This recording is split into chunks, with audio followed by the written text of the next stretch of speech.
So, welcome to the last of my series of lectures.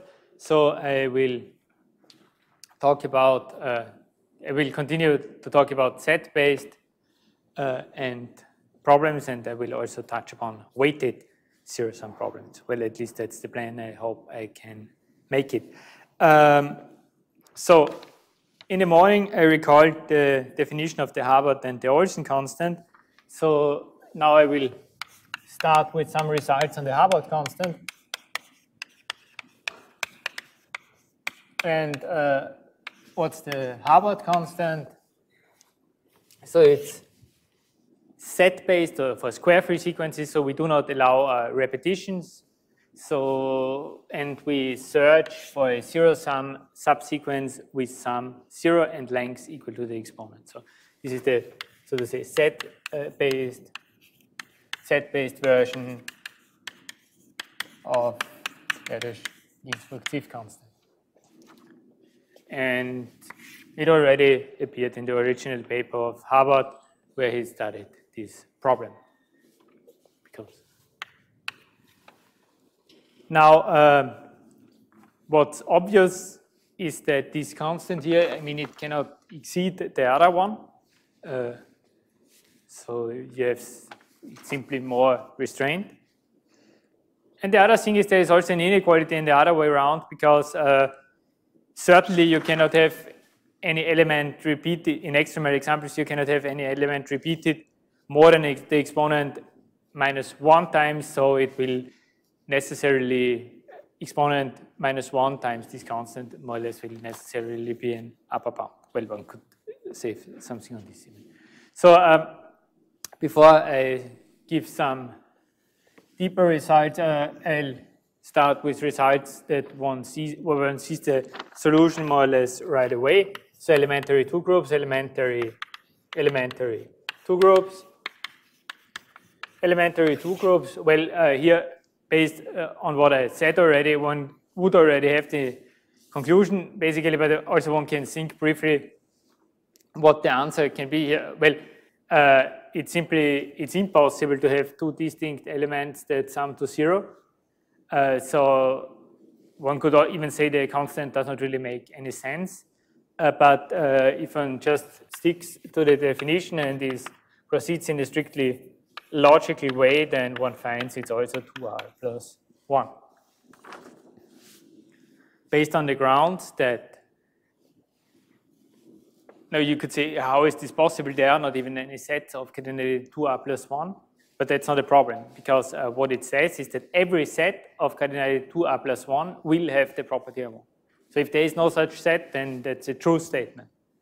By contrast, for 2 to the r, there is such a set, and it does not have the property I want, so it's not a true statement. So I know that some people, some of my colleagues, find this silly to have the definition like this, but the advantage with this definition is that it can be useful to have. I mean, one could just say we don't consider this constant because it's pointless, so to say. But if one has formulas, so if you want something. If you want to add, so to say, if you want to have formulas that relate the constant for a direct sum with the constants for each of the summands, then it's convenient to have these definitions like this. And somebody who would want to sidestep having this, they should just, rather than considering the constant like this, study the size of the largest set that does not have the property. Because then the issue goes away. So then everybody will agree, yes, the full group does not have the property, so it's 2 to the r. So 1 less is 2 to the r. So you just add it. Okay. So for cyclic groups, we almost encounter the same phenomenon. So what's this constant for cyclic groups? Here it depends. So let's first see what one needs to decide. So what I need here is a set that has a subset of cardinality exponents, a set of cardinality n. So the only thing I need to consider actually is the set of all elements of the group. So there are two possibilities. either this set of all elements of the group will sum to 0. In this case, the value of the constant is n, and if not, it's n plus 1. So it's either n, so all the elements are n plus 1, depending on what the sum of all the elements does. So now what is the sum of all the elements of a group? Is it 0 or not in the group? There are several ways to figure it out, but one way, the easiest way is likely simply to think about it. I mean, we can discard 0, that's fine, then we have a certain number of elements that remains, and then each appears with its inverse. And if the order of the group is odd, then the element is distinct from its inverse for each element. So they just cancel out. So if it's odd, then that's fine, that's this. And if it's even, one is in this case. Because in this case, what happens, yes, also each element cancels out with its inverse, but there's one element of order 2. And this element of order 2 is its own inverse. And it does not cancel out with anything. So the sum of all the elements of a cyclic group of even order is the one element with order 2. Okay, so maybe, so having these cases out of the way,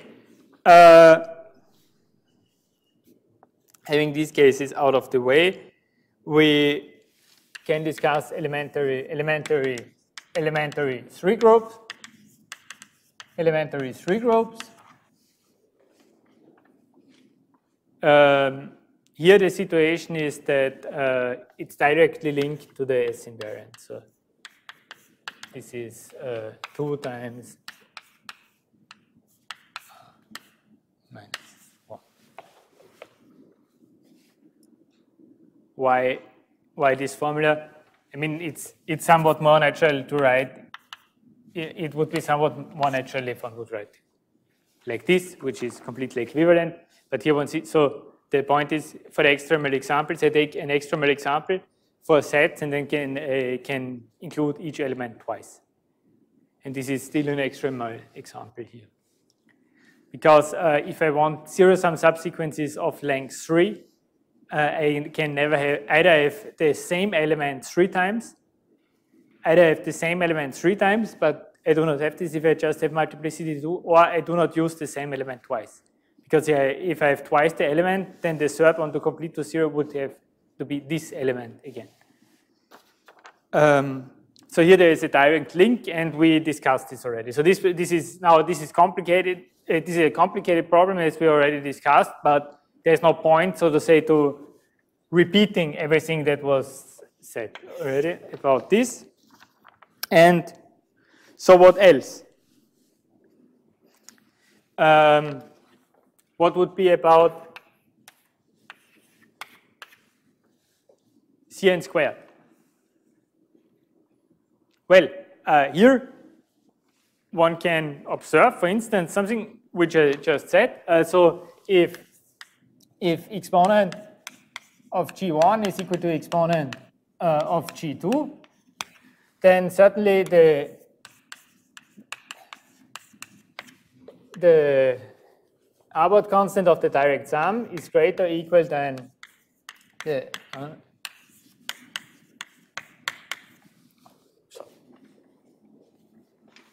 one could use this in combination with this, and then one gets, so this is greater or equal to n minus 1 in the odd case, and 2n plus 1 in the even case.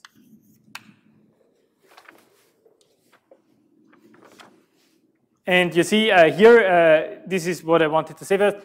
I mean, here it makes no sense to have this, and then it gives a good value, which is in some cases it turns even out to be the exact value. So there is some point in also having it defined in this case, and having it defined like this and not as infinity or whatever. So this is one way to argue, but yes. So there would also be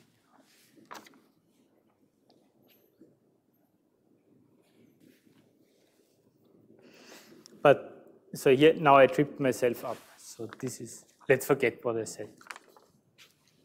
So, because that's actually wrong. No? I mean, I cannot argue like this because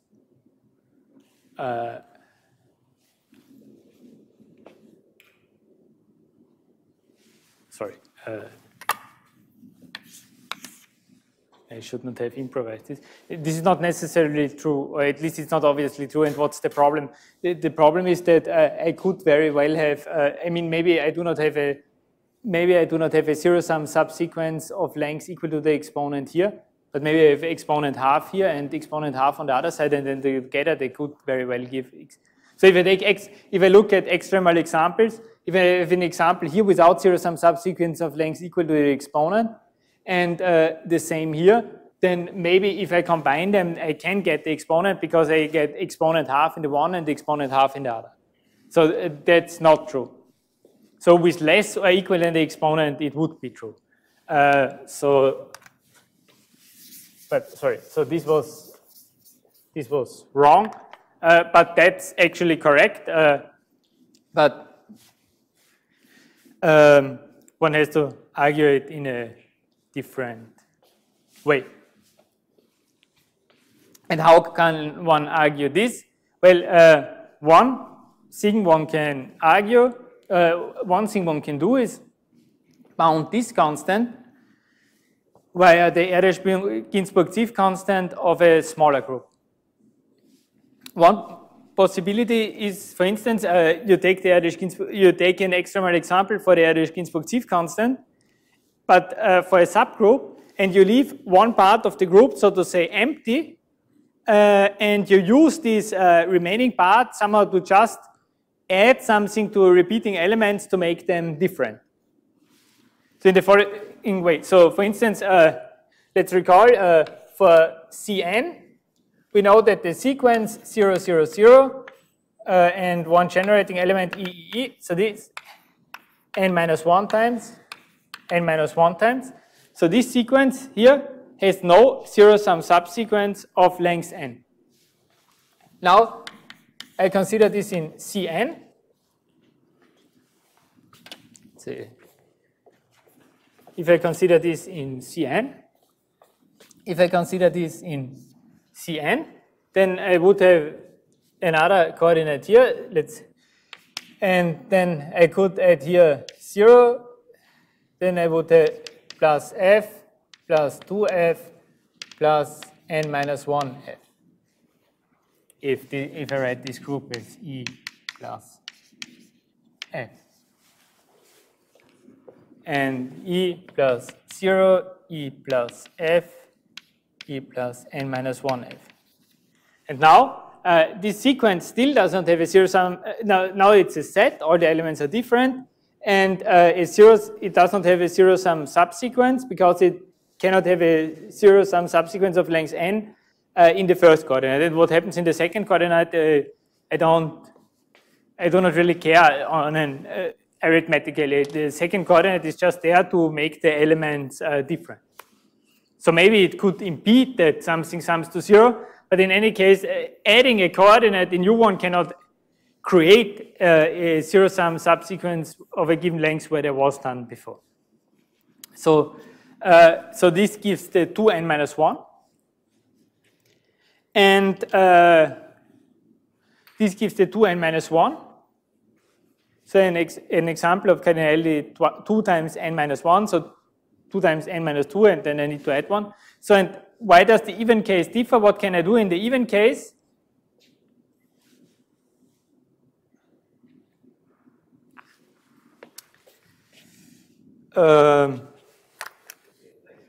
Yes, the same thing, but actually what I've written here is slightly incorrect because I stop here at n minus 2 and I stop here at n minus 2 because I only have n minus 1. So, but now if I want, now I can take n and n. So if it's in the case, if it's even, so I take n and n, then I actually arrive at n minus 1 here and at n minus 1 here. But then now the first coordinate works out, but then so for the first coordinate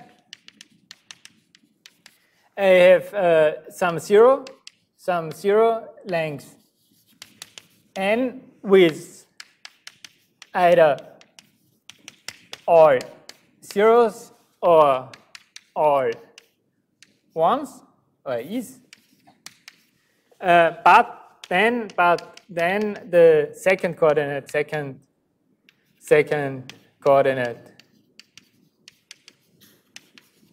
does not work out. Yes. So therefore there is a discrepancy between the odd and the even case.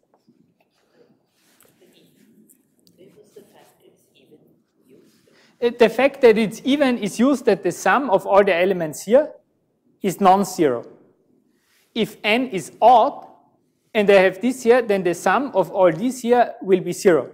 Then this will be a zero-sum subsequence of length n. And I do not want this. So this sum here, the sum of all these elements, this is n over 2 times f for n even, and 0 for n odd. So it's an example that does not have a zero-sum subsequence of length n, if and only if it's even. By contrast, if I have one less element, then it's length n minus 1, and I don't mind. So one has this lower bound, and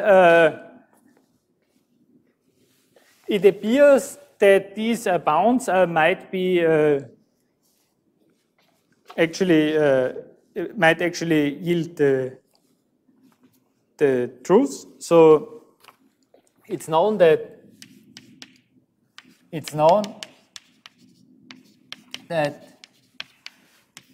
g of Cp squared is actually 2p minus 1 for p an odd prime,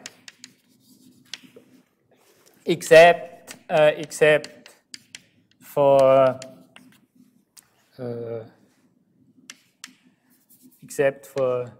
7 less than p less than something like 41 or something like this. Don't quote me on the 41, please. Maybe it's slightly more. To be on the safe side, let's say 100. But it's slightly better than 100. So,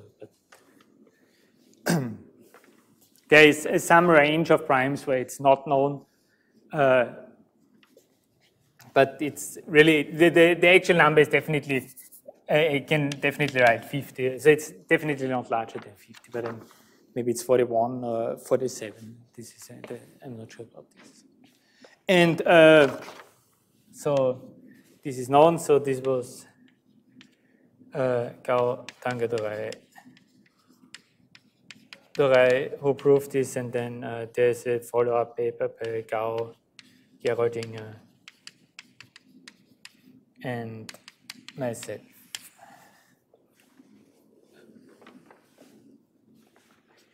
So just if somebody wonders why there are some primes in between missing, well, the point is the proof works starting from threshold on, and then for the very small ones one can check by hand.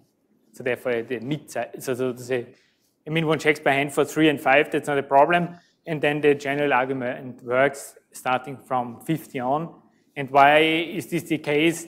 Well, it's for reasons that I don't know. One needs that maybe that p is greater than 3 times the square root of p or things like this, which always hold except maybe in some small corner cases. And so therefore, so there are some inequalities that are not verified for small primes. So in this case, it's the truth, and it's also known that, and in the even case, one has the g cn is 2n plus 1. Here much less is known. It's known for n less or equal to 6. But the other values are not treated. So, okay, so this is maybe not a huge amount of evidence, but I mean, it seems plausible. It's not clear which other construction it could be. In particular, especially for the even case, the construction is, yeah, I mean, it's still better than for the odd case. So, it seems reasonable. So it is conjectured that equality holds.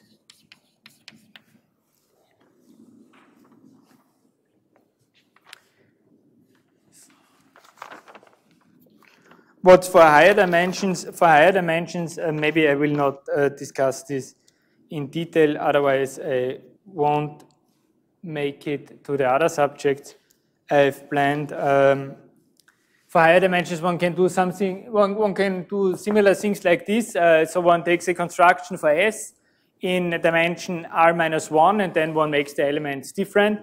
Via this, in the odd case and in the even case, one can repeat the element these elements n times and then make them different. So there's a certain link, but I mean basically hardly anything is known. I would say except in the elementary three-group case. So, but I think even for most other groups, the values of these constants are unknown. And also even for other groups of rank 2, there is no general result in the rank 2 case known in this case. There are some results for very special groups of rank 2. So maybe I give this briefly. So C2 plus C2n. So here it is 2n plus 3 if n is odd, and 2n plus 2 if n is even.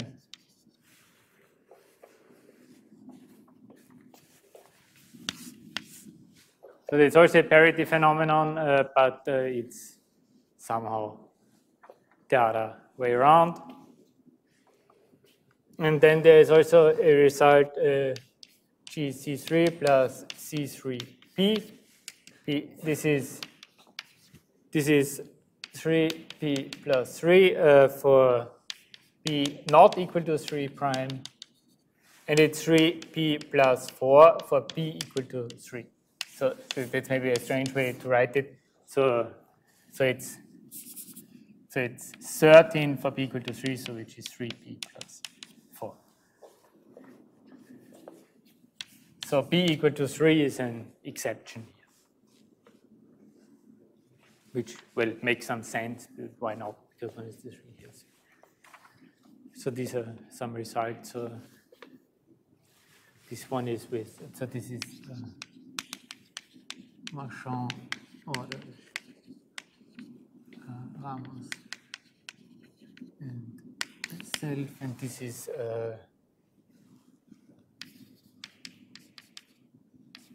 Giro,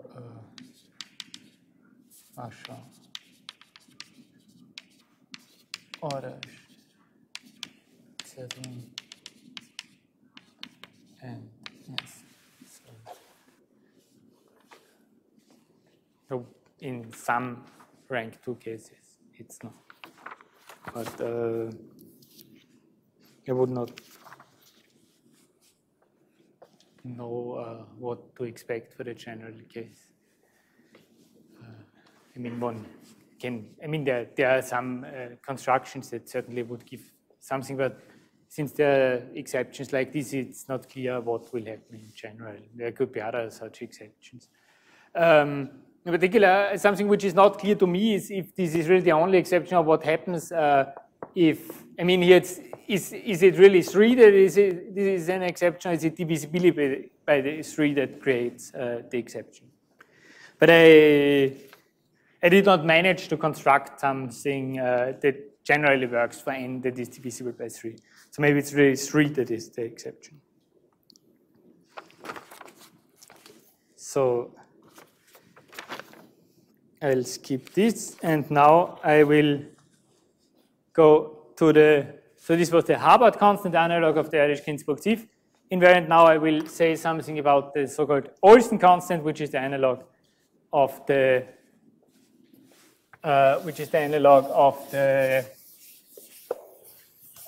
Davenport constant.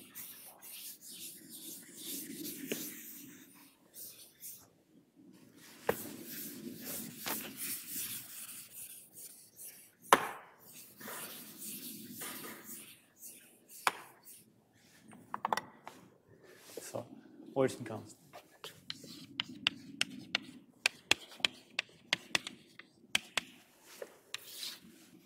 So OG is the smallest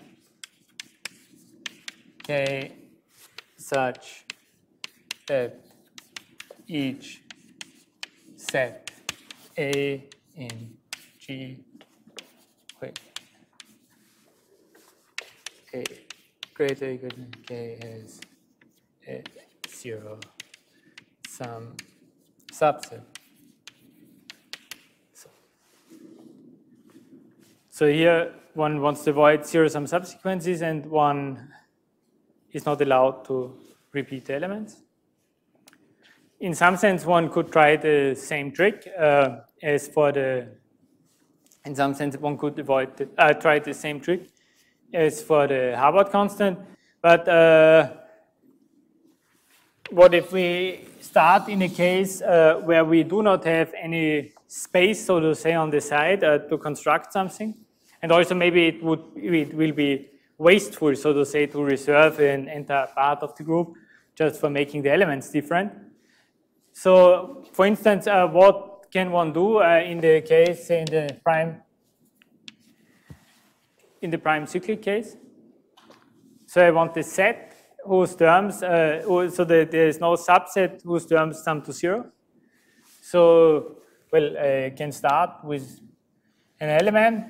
So then I can add 2 times the element, 3 times the element, and so on.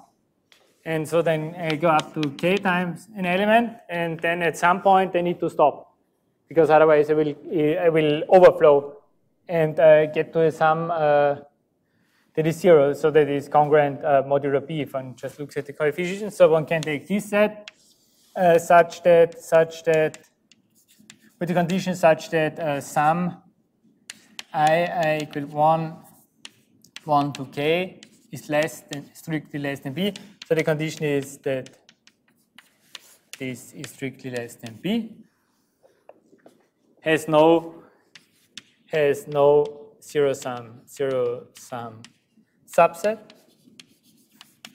So this is an example.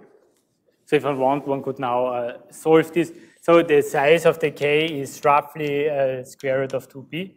So if one wants to, one can solve the inequality and write down an algebraic expression. So one has an example of this size, and indeed, this is optimal.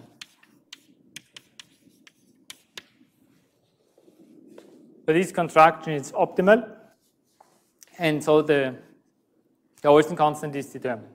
It's just one larger, so it's one takes the largest k that satisfies this, and then one adds 1, and this gives the Olson constant.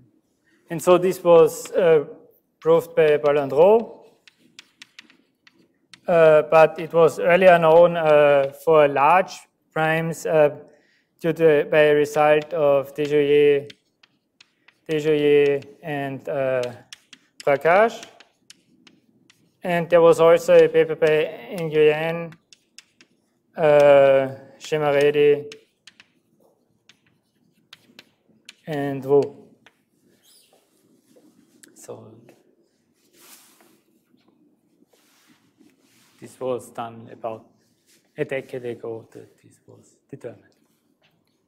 So it's roughly square root 2. And there's another result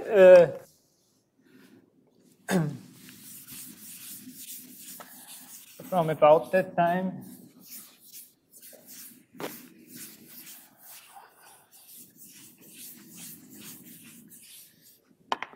So now it's known for CP. What's with CP squared, for instance?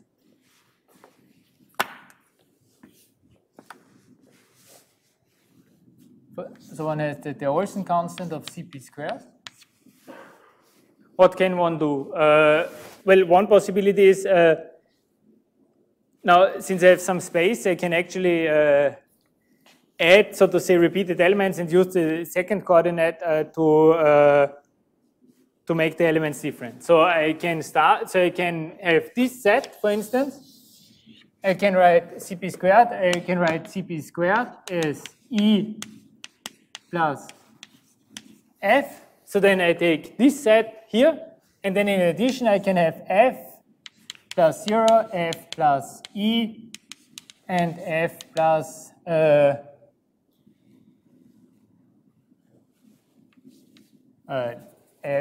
plus E and F plus P minus 1E, for instance.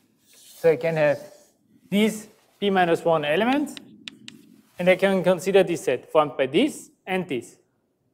So this does not have a zero-sum subset, because here I have only P minus 1, so I can never manage to have the F coordinate equal to 0. So I cannot use any of these elements, and here it does not work out either. So one gets more or less instantly that this is greater or equal than P minus 1 plus the Olson constant here, which is no. So, and in fact, it's not, so this is, and in fact, equality holds. In fact, equality holds.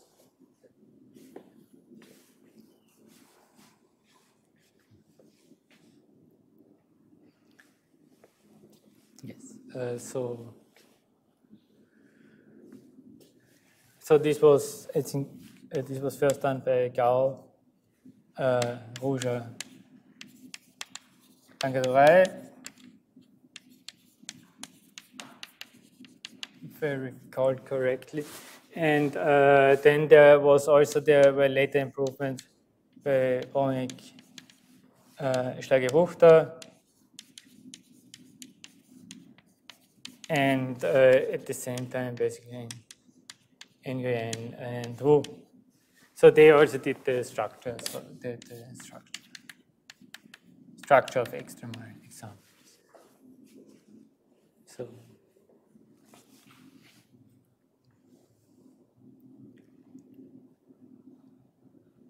So one has this. Then now one could maybe start to speculate that this is a general phenomenon.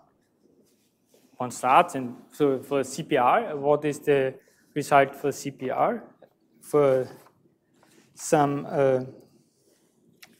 general rank? But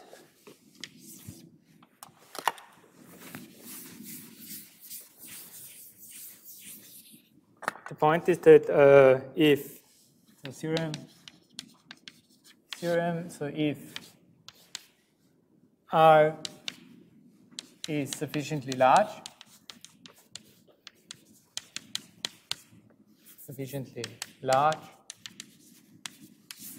relative to P, then in fact the Olson constant of CPR is equal to the Demwart constant of CPR, which is 1 plus R times P minus 1. And that's also true in general for P groups with more technical restrictions. And so why is this true? Maybe it's, well, one can give examples of the appropriate size, but in some sense there's also a quite natural way to see it if one does something like this, only slightly differently.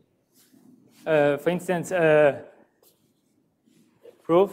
This is not ideal, this proof I will give, but one can do better than this. But let's say, let's start with Cp squared. Let's start with Cp squared, and let's write this as E1 plus E2. And we start with a sequence here, say T, E1 repeated P minus 1 times, and E2 repeated P minus 1 times. So of course, here you have repeated elements. But now let's start from this, and let's consider CP3 as E1 plus E2 plus E3. And now let's do the following. Here I added P minus 1 element, and I made them different. But I could also at P elements if the sum is in such a way that it does not interfere with if it's non-zero but does not interfere with the rest. So here I do the following. Let F be a sequence of distinct elements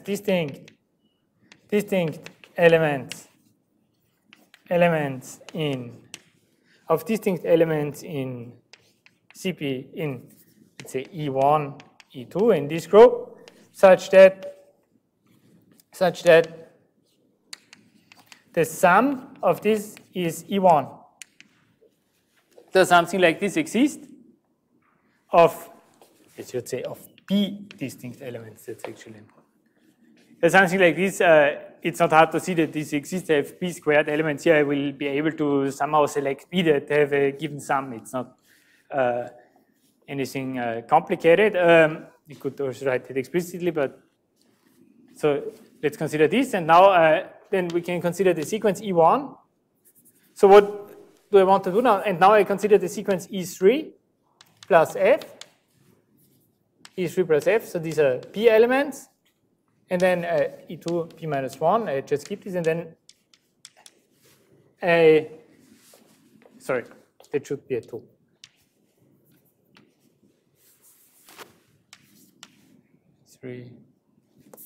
F plus E3.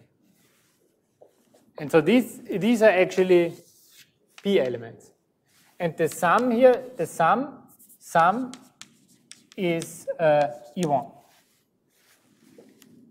So basically this E3 coordinate keeps them all together, these elements. If I want to use any of these elements, I have to use all P of them. So if I want a zero-sum subsequence here, there is none, but to argue that there is none, so if I just use these elements, certainly it does not work. So if I want one, I have to use elements from here, but then I have to use all the elements from here. And then the sum is E1. So this sequence of length P, it just behaves like one element E1. So so to say, I added one dimension and I blew up one of these elements E1. Now I have one repetition less. And so I can continue, now I continue in the same way. Even I can take the same and diminish it here a little more. And so I can continue like this. If I add enough dimensions, then I have dissolved all the elements, and at the end, all the elements are distinct. So here, this is not ideal. This construction it was a bit wasteful because I should not have. I mean, the reason why I started with dimension 2 is to be sure to find this sequence F, because in one cyclic group of order P, I cannot find F distinct elements that sum to something that is non-zero. So it does not work at the very first step. But I could have started here with a better sequence that has less repetitions.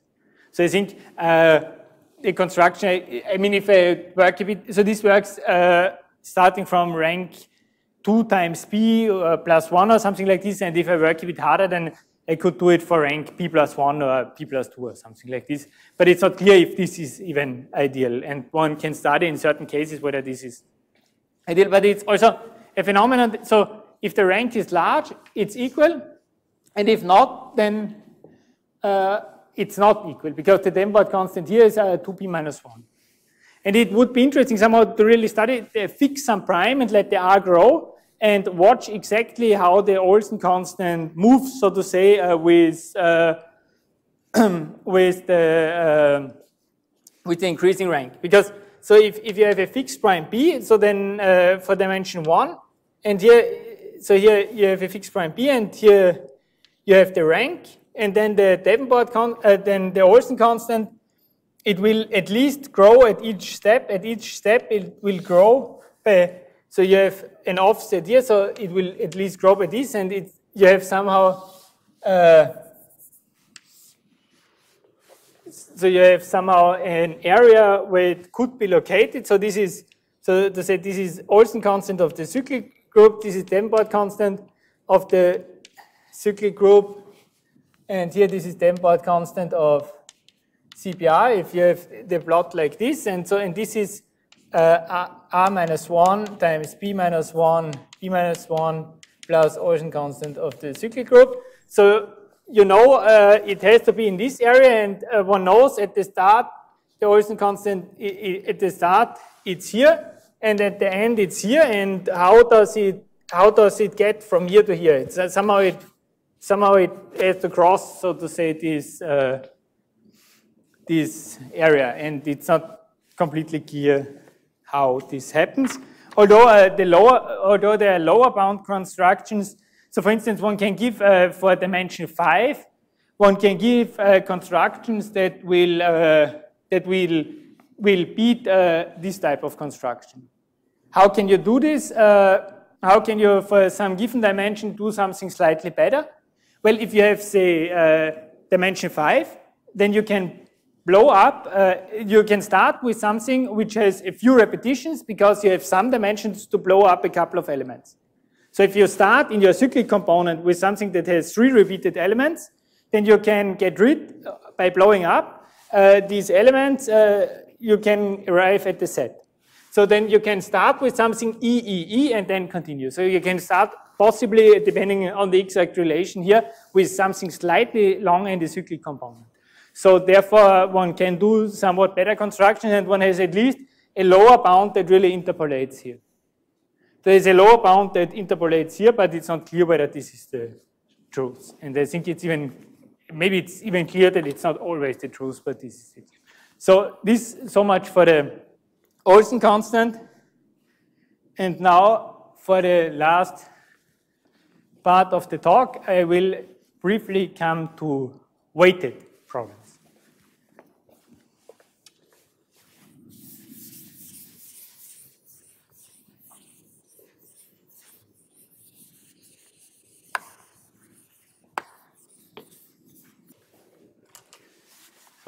So this is the 6th chapter, weighted zero-sum problems. So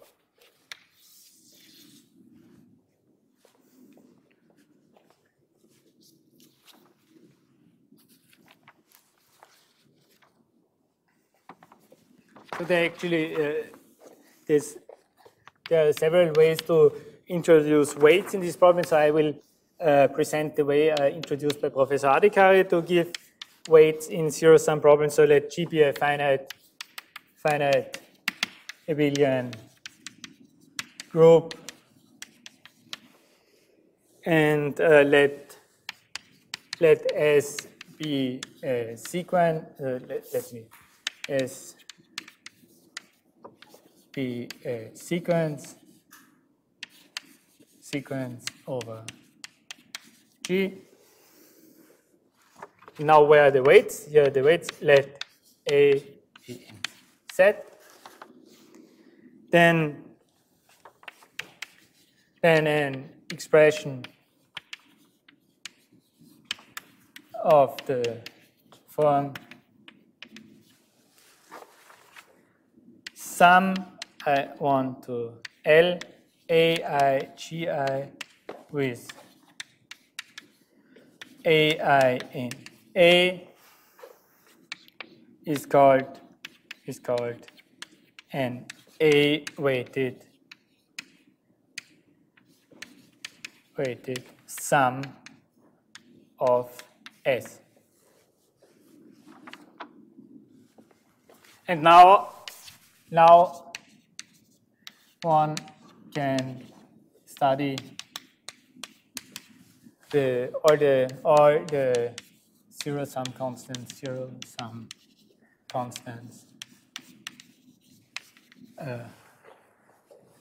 for zero-sum subsequences with weight.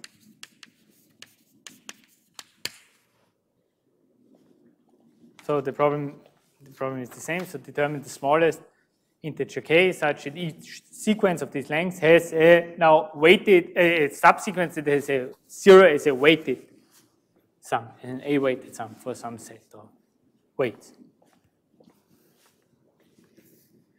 So, for instance, we can define dA of G, so the smallest k such that each sequence of lengths k has a subsequence that has 0 as an A-weighted sum. One can also say it's a A-weighted zero-sum subsequence.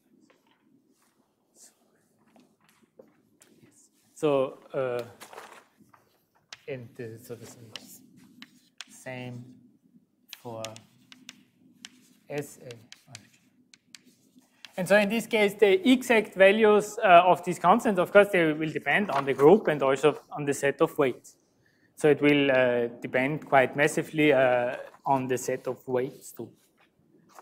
And it also makes sense to, in practice, one will always have some restrictions here because, for instance, if I here allowed in principle all integers, but if I allow 0 as weight, then there is not much to study because then I just multiply by 0 and it will always give 0. So often one restricts to weights that are contained in the interval from 1 to the exponent minus 1. And for instance, so this is common. So common choices are common choices. So +1, -1, or also sometimes the full interval, or all the a in 1 exponent g minus 1, such that GCD a exponent of g is 1.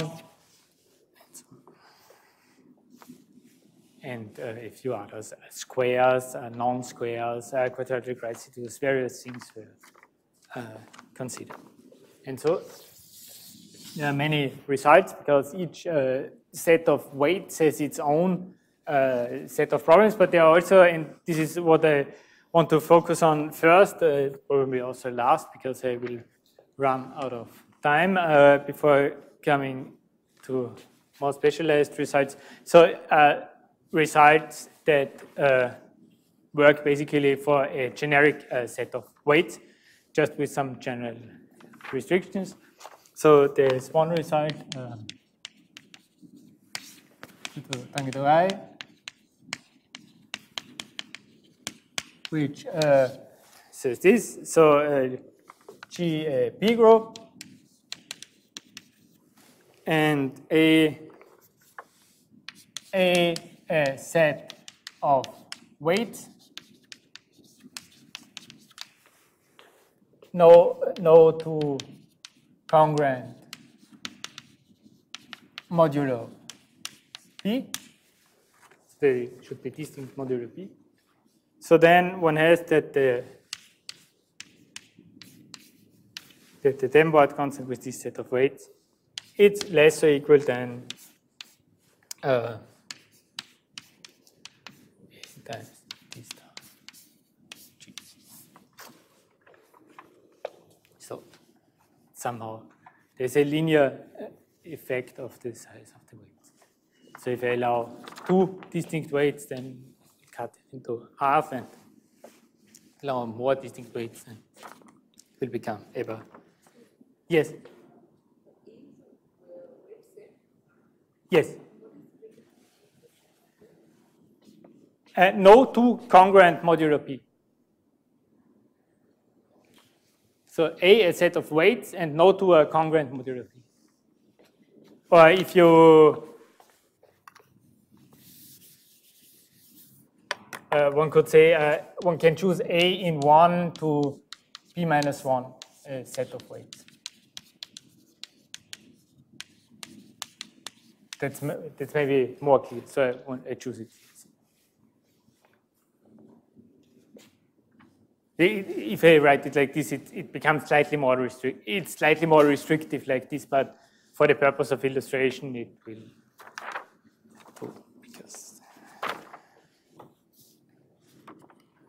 So this is one result, and the proof uses similar machinery to the one that was presented for the proof that the exact value of the Davenport constant is equal to this. And this bound is also, at least for certain sets of weights, it's rather tight. One can give lower bound constructions that achieve basically this. But it depends a bit on the set of weights. For other sets of weights, one can have other bounds. And so this is for the Davenport constant, and then there's a result like this for the Erdős-Ginzburg-Sieve constant too. So this is Adhikari, Grinkiewicz,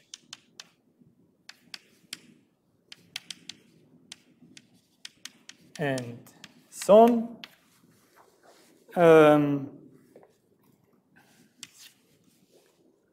Also G B group. Of course, yes, a billion B group. All the groups are always a billion. And let's assume again the weights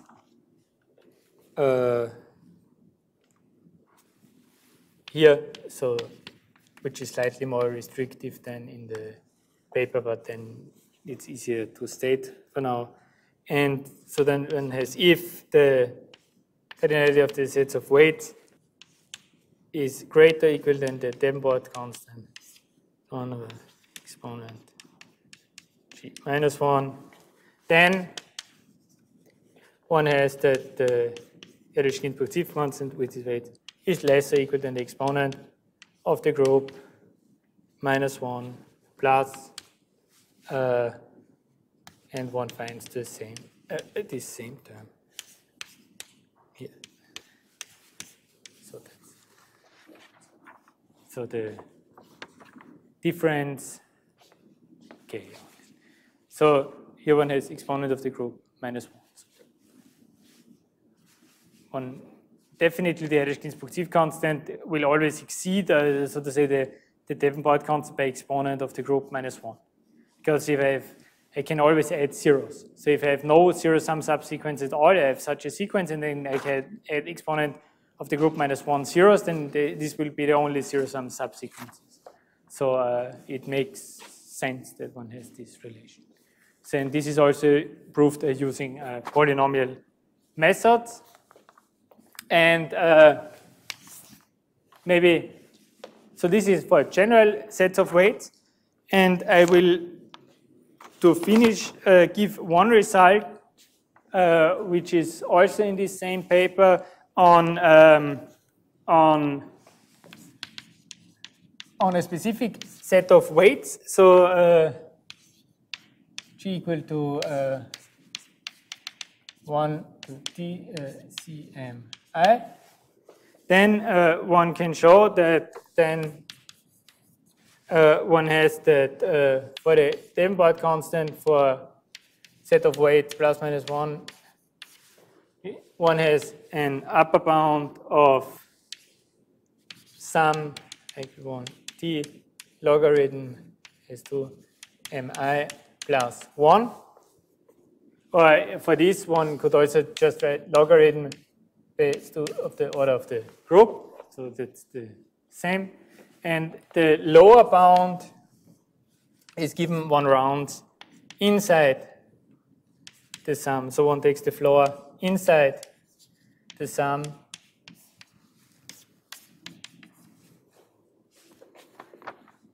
So one has these two inequalities. In particular, if T is equal to 1, then one has equality. But in the general case, there can be a small gap because there there can be a rounding error. So if I round down for each summand, then there could be some loss.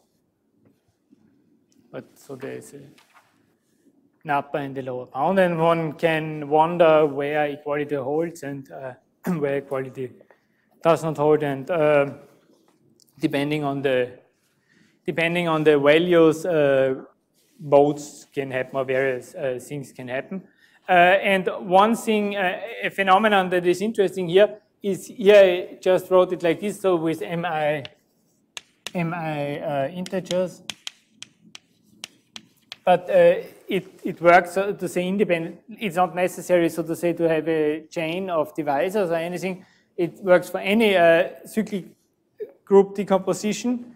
And for this problem, what is interesting is that it's not always the decomposition, either the one into prime powers or actually the one into prime powers will rarely be the good one, but also the chain of divisors is not necessarily the best one because one can have more rounding errors with this. And just to illustrate this, so for instance, if one takes this group C3 plus C3 times 11 times 23, then this is isomorphic to C3 times 11 plus C3 times 23. And so this is the standard decomposition which we used all the time, and this is an unusual one. But if one, the upper bound will always be the same. The upper bound will always be the same because this is just the order of the group. But for the lower bound, somewhat curiously, this decomposition here is better.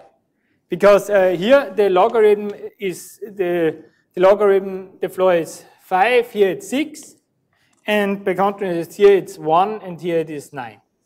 So here one gets it as a lower bound 11, and here one gets as a lower bound 12. So this is 33, so one just exceeds 2 to the 5, and here it's 3 times 20, so 69, one slightly exceeds 64. And here with 33 and 69, one is fairly close to powers of 2. By contrast, here, 33 times 23, so one shoots over a power of 2 further, and therefore there is somehow a bigger loss. Whereas with the 3, one does not manage, more or less just by 1, one does not manage to cross the 4.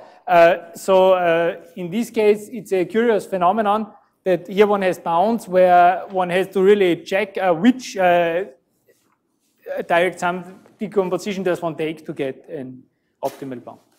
So this is a phenomenon which we did not see for the other groups where it's usually a given one. So maybe with this phenomenon, I will end here my series of lectures, and thank you for your attention.